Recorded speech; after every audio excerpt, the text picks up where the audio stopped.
Good morning student, myself Pratibha Poswal. बच्चों, आज का टॉपिक जो है वो है बीएससी फाइनल ईयर के स्टूडेंट्स के लिए क्वांटम मैकेनिक्स बुक्स का यूनिट फर्स्ट का टॉपिक है। बच्चों, 3 दिन की छुट्टियों में मुझे उम्मीद है कि आप लोगों ने इनका पूरा फ़ायदा उठाया होगा और अपना जो भी काम पहले का इनकम्प्लीट रह रहा है, असाइनमेंट और आपके जो रिकॉर्ड वगैरह है वो आपने कंप्लीट कर लिए होंगे। आपको कोई भी प्रॉब्लम हो तो आप मुझसे पूछ सकते हैं। बच्चों, आज का जो ये टॉपिक है वो है duality of radiation and matter, de Broglie hypothesis. विकिरण तथा कण की द्वैतता, यानी डी ब्रोगली की जो परिकल्पना, डी ब्रोगली एक साइंटिस्ट थे, उन्होंने कहा था कि विकिरण एंड रेडिएशन और कण यानी पार्टिकल या मैटर, इन दोनों की दो प्रकृति होती है। यानी कोई भी कण है जो कण की प्रकृति भी दर्शाता है तथा तरंग की प्रकृति भी दर्शाता है। उसी प्रकार से जो विकिरण है वो भी कण की प्रकृति भी दर्शाती है और कण की प्रकृति भी दर्शाती है, विकिरण की भी और कण की भी। अर्थात कि प्रत्येक कण दो प्रकार के व्यवहार दर्शाता है, कभी कण का दर्शाता है तब तरंग का नहीं, तब तरंग का दर्शाता है तो कण का नहीं। तो इसलिए इसको द्वैत प्रकृति कहा गया, यानी दो प्रकार की प्रकृति है, डी ब्रोगली ने बताई थी, इसलिए इसे डी ब्रोगली की परिकल्पना या डी ब्रोगली हाइपोथेसिस कहते हैं। तो देखो बच्चों, प्रकाश की कुछ घटनाएं यानी लाइट की कुछ ऐसी घटनाएं होती है जैसे व्यतिकरण, विवर्तन, ध्रुवन। आप लोगों ने 12th क्लास में पढ़े ही हैं, व्यतिकरण, विवर्तन, ध्रुवन। इन सभी की व्याख्या क्लासिकल मैकेनिक्स द्वारा यानी तरंग सिद्धांत के द्वारा की गई। जबकि कुछ और अन्य घटनाएं जैसे प्रकाश विद्युत प्रभाव, photo electric effect, black body radiation, competitive effect, और ये सभी हमने अभी आपको इसी यूनिट में पहले पढ़ाया है। Photo electric effect, black body radiation और कॉम्पटन इफेक्ट, और इन सब की जो व्याख्या की गई थी वो कण सिद्धांत यानी क्वांटम द्वारा की गई।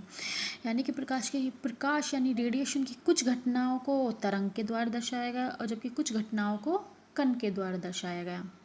यानी प्रकाश दो प्रकार की प्रकृति दर्शाता है, तरंग की प्रकृति और कण की प्रकृति। तो अर्थात प्रकाश की सभी घटनाओं को समझने के लिए फोटोन सिद्धांत यानी कि कण सिद्धांत और तरंग सिद्धांत यानी क्लासिकल सिद्धांत दोनों की ही आवश्यकता है। अर्थात प्रकाश की द्वैती प्रकृति होती है, यानी प्रकाश की दो प्रकार की प्रकृति होती है। पहली तरंग प्रकृति, क्योंकि वो तरंग के रूप में कुछ घटनाओं को समझाता है जैसे व्यतिकरण, विवर्तन, ध्रुवन को। दूसरी कण की प्रकृति, जैसे photo electric effect, black body radiation, Compton effect को समझाया। तो इस प्रकार से तरंग प्रकाश है जो दो प्रकार की गति दर्शाता है। ये तो था प्रकाश के लिए। लेकिन सन 1924 में वैज्ञानिक लुईस डी ब्रोगली ने बताया कि जिस प्रकार जैसे कि प्रकाश दो प्रकार की प्रकृति दर्शाता है, उसी प्रकार से गतिशील द्रव्य कण भी दो प्रकार की प्रकृति दर्शाते हैं। प्रकाश भी दो प्रकार की प्रकृति दर्शाता है। अगर प्रकाश दो प्रकार की प्रकृति दर्शाता है तो जो कण है वो भी क्या करते हैं, दो प्रकार की प्रकृति दर्शाते हैं। अर्थात कण खुद की कण की प्रकृति तो दर्शाता ही है, साथ ही साथ वो तरंग की प्रकृति भी दर्शाता है। अर्थात प्रत्येक गतिशील द्रव्य कण के साथ एक तरंग समृद्ध होती है, जिसे क्या कहते हैं, द्रव्य तरंग या वेव मैटर कहते हैं। इसका मतलब है कि कोई भी कण खुद की कण की प्रकृति तो दर्शाता है, उसके साथ एक तरंग की प्रकृति दर्शाता है। तो अगर वो तरंग की प्रकृति दर्शाता है तो उसके साथ एक तरंग समृद्ध मानी जाती है, जिसकी उसके साथ कोई वो तरंग है, जिसे क्या बोलते हैं, द्रव्य तरंग या वेव मैटर कहते हैं। तो बच्चों, ये मान के चलते हैं कि मान लिए कि वो कण है जो उसका संवेग क्या है, p है, और उससे समृद्ध जो तरंग है उसकी तरंग दैर्ध्य क्या होगी, तरंग दैर्ध्य आप जानते ही हैं क्या होती है। तो उसकी जो तरंग दैर्ध्य होगी लैम्डा, वो होगी लैम्डा इजकल टू h/p, जहाँ पर h क्या है, प्लांक नियतांक है। तो ये जो तरंगे हैं इनके साथ जो तरंग समृद्ध होती है यानी वेव मैटर जो होती है, द्रव्य तरंगे, वो तरंगे विद्युत चुम्बकीय यानी इलेक्ट्रोमैग्नेटिक वेव की तरह बिहेव करती है, गमन करती है। इलेक्ट्रोमैग्नेटिक वेव आप लोग जानते हैं। इलेक्ट्रोमैग्नेटिक वेव में आप लोगों ने शायद पहले भी इलेक्ट्रोमैग्नेटिक वेव पढ़ा हो।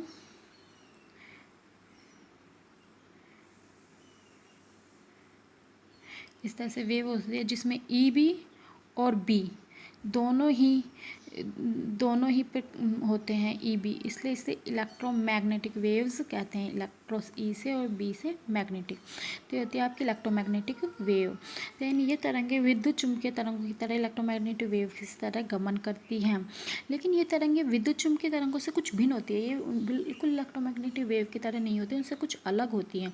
क्यों? क्योंकि ये तरंगे सभी प्रकार के आवेशित और उदासीन गतिशील द्रव्य कणों के लिए होती हैं, जबकि इलेक्ट्रोमैग्नेटिक जो वेव होती हैं वे केवल आवेशित कणों के लिए ही होती है, चार्जिंग का पार्टिकल्स के लिए ही होती है। जबकि ये जो तरंगे होती हैं वेव तरंगे, वेव मैटर या द्रव्य तरंगे, ये आवेशित कणों के लिए भी होती है और उदासीन गतिशील कणों द्रव्य कणों के लिए भी होती हैं।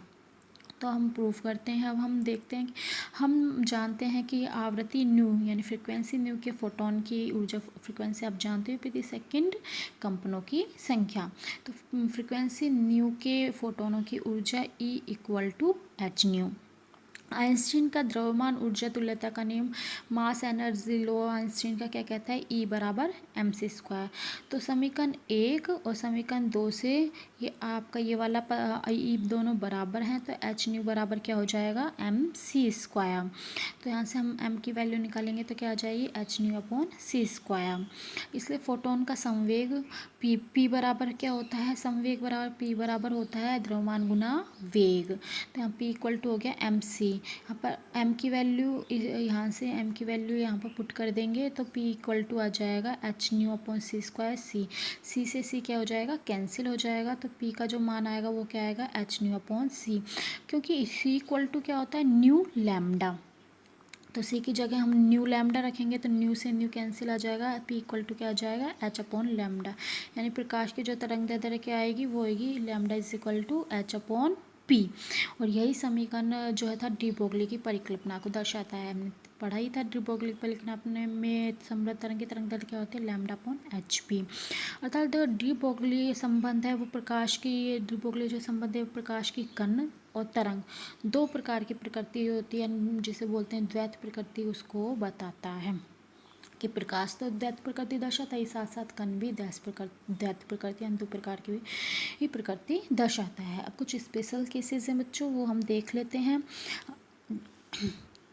पार्टिकल के लिए यदि मान लिया कि m द्रव्यमान का एक कण है जिसका वेग क्या है? v है, या v वेग से गतिशील है, तो संवेग बराबर क्या होता है? p बराबर mv। डी ब्रोगली तरंग दैर्ध्य लैम्डा इज इक्वल टू क्या होती है? h upon p। तो यहाँ पर हम p की वैल्यू यहाँ से पुट कर देंगे तो लैम्डा इज इक्वल टू क्या आ जाएगा? h upon mv। ये तो था किसी m द्रव्यमान के कण के लिए जो v वेग से गतिशील है। अब यदि m द्रव्यमान का कोई कण है, उसकी गतिज ऊर्जा क्या है? k है, तो क्या होगा? तो k हम जानते हैं गतिज ऊर्जा k बराबर क्या होती है? Half mv²। तो यहाँ से mv² का मान निकालेंगे तो वो क्या होगा? 2k। तो यहाँ से हम v का मान निकाल लेंगे तो v² equal to 2k upon m। तो v का मान हमारे पास आएगा under root 2k upon m, जो कि p इक्वल टू क्या होता है? mv। तो m यहाँ पर v की वैल्यू पुट कर देंगे तो हो जाएगा m root 2k upon m। या रूट m से रूट m कैंसिल हो जाएगा तो हमारे पास जो p का मान आएगा वो क्या आएगा? Root 2mk।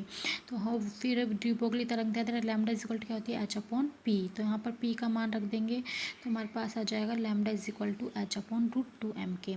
तो यदि आपको किसी भी पार्टिकल का द्रव्यमान पता है, उसकी गतिज ऊर्जा पता है, तो हम उस के लिए उस पार्टिकल का या उस तरंग की जो डी ब्रोगली तरंग दैर्ध्य है वो हम ज्ञात कर सकते हैं इस फॉर्मूले में वैल्यू पुट करके, इसके द्रव्यमान का और गतिज ऊर्जा का मान पुट करके। नेक्स्ट, यदि Q आवेशित कण को कैपिटल V वोल्ट विभवांतर से त्वरित किया जाए तो, यानी मान लो हमारे पास कोई आवेश है और उसका विभवांतर पता है और हमसे डी ब्रोगली तरंग दैर्ध्य पूछी जाए तो हम किस प्रकार से ज्ञात करेंगे? तो गतिज ऊर्जा, वही गतिज ऊर्जा किसी Q आवेशित कण के वोल्ट के लिए होगी के इक्वल टू QV। तो डी ब्रोगली तरंग दैर्ध्य से यहाँ पर इस समीकरण में k की वैल्यू की जगह क्या करेंगे? QV। तो हमारे पास जो मान आएगा वो आएगा lambda is equal to h upon root 2m QV। तो हम Q आवेश का मान, V विभवांतर का मान और द्रव्यमान का मान पुट करेंगे तो हमारे पास डी ब्रोगली तरंग दैर्ध्य आ जाएगी। यदि आवेशित कण क्या हो? कोई इलेक्ट्रॉन हो तो QM क्या होगा? इलेक्ट्रॉन का द्रव्यमान, m होगा इलेक्ट्रॉन का द्रव्यमान, q क्या होगा इलेक्ट्रॉन का आवेश।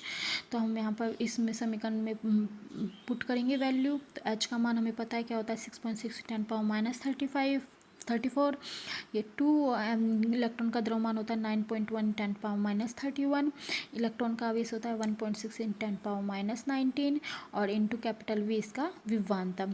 तो हम जब इसको सॉल्व करेंगे तो हमारे पास आएगा lambda root 150 upon V into 10⁻10 metre, और 10⁻10 मीटर होता है एंगस्ट्रॉम डिग्री। तो हमारे पास जो लैम्डा का मान आएगा वो √150 अपॉन V, कैपिटल V यहाँ पर विभवांतर है। तो यदि हमारे पास कोई इलेक्ट्रॉन है तो हमें अगर उस इलेक्ट्रॉन के लिए डी ब्रोगली तरंगदैर्ध्य ज्ञात करनी पड़े। बच्चों देखो, इलेक्ट्रॉन एक कण है, पार्टिकल है, पार्टिकल माना जाता है, द्रव्य कण माना जाता है इलेक्ट्रॉन को, लेकिन यहाँ उसकी डी ब्रोगली तरंगदैर्ध्य ज्ञात कर सकते हैं, मतलब कि वो तरंग की तरह भी बिहेव करता है। तो ये अपने आप प्रूफ हो गया कि कोई भी इलेक्ट्रॉन वो दो प्रकार की दर्शाता है, एक तो कण प्रकृति खुद की और साथ साथ में तरंग भी प्रकृति, यानी उसकी कण की दो प्रकार की प्रकृति होती है। तो यदि हमें उस इलेक्ट्रॉन के लिए विभवांतर वोल्ट का मान पता हो तो हम उसकी तरंगदैर्ध्य डी ब्रोगली तरंग ज्ञात कर सकते हैं। यदि कोई कण का परमताप कैपिटल T पर ऊष्मीय साम्य में है तो गतिज ऊर्जा अगर हमें तो गतिज ऊर्जा होती है किसी भी द्रव्य कण के लिए K = 3/2 kT। डी ब्रोगली तरंगदैर्ध्य में इस वाली समीकरण में हम इस समीकरण में k की जगह हम 3/2 kT पुट कर देंगे, तो 2 से 2 कैंसिल हो जाएगा। लैम्डा का जो मान आएगा वो आएगा h/√3 kT।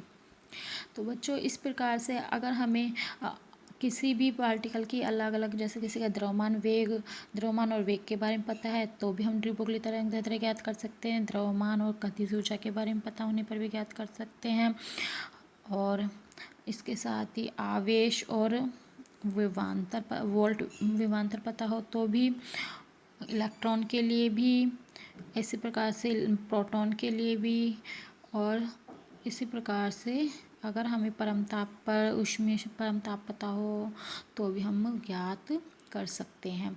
तो बच्चों ये हमारा आज का टॉपिक कंप्लीट हो गया। उम्मीद करती हूँ आप लोगों को समझ में आया होगा। इसका मेन जो बात थी वो सिर्फ यही थी कि कोई भी प्रकाश जिस प्रकार से दो प्रकार की प्रकृति दर्शाता है, कण और तरंग, उसी प्रकार से द्रव्य कण है वो भी दो प्रकार की प्रकृति दर्शाते हैं, कण की भी और तरंग की भी, और जो तरंग उससे समृद्ध होती है उसे द्रव्य तरंग या वेव मैटर कहते हैं। उम्मीद करती हूँ आप लोगों को समझ में आया होगा। फिर भी कोई प्रॉब्लम है तो आप मुझसे पूछ सकते हैं व्हाट्सएप के थ्रू।